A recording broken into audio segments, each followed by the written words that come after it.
Welcome back. In this session, we're going to talk about switching views in Sparx Enterprise Architect on the theme diagram. So let's get started. So the first one is switch to list view. This view is the most powerful for quick analysis because you can access various parameters to make decisions and manage data. You can choose columns, including tag values. You can sort them, pivot, filter, expose notes, including full notes, and print reports right from this view. Next is the switch to Gantt View for delivery management. It doesn't get more powerful than this. You can assign and manage resources live and at any time. During collaboration and/or meetings, we can assign and manage action items for your project delivery. Next, we go to Specification Manager for more detailed analysis. This is a great view as it moves through visual diagrams and back, and it allows you to manage content and metadata.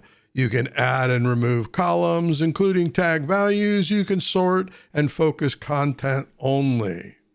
Here we get to the relationship view, where you have the relevance between elements. This is critical for both solution and design. Here you can manage your story of the architecture, who's doing what and how. You can manage content at the connection level or element level. You can focus on specific source and/or target elements, as well as types of connections. The ability to limit the connected elements only allows you to understand what is connected or not, and you can clearly see the direction connections are going. Now we go to the Construct tab, which is critical during meetings and conversations. Go to the maintenance window, and in here, you're able to add features during those conversations that are critical to delivering the architecture.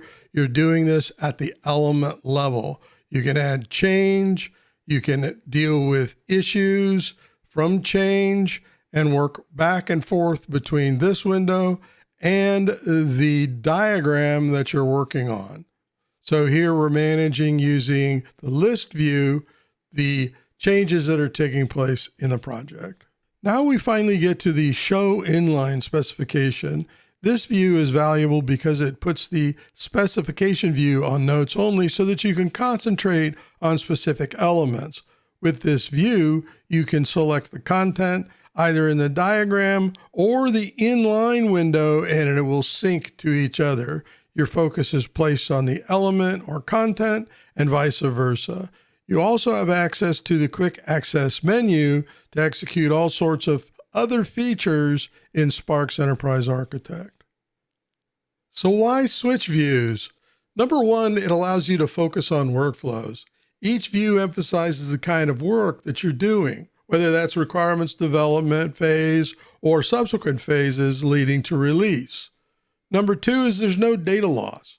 Switching views doesn't change the model, but allows you to manage your own intelligence or the team's intelligence. Number three is improve collaboration. Team members in different roles can interact with the same model for different perspectives and needs. I hope this video was helpful for you. Please leave your questions and feedback below in the comment section, all right? So we'll try to get back to you as soon as possible. If you're not already subscribed, please do so and be sure to click the notifications so that you and we can follow our progress together. So until that next episode, happy modeling.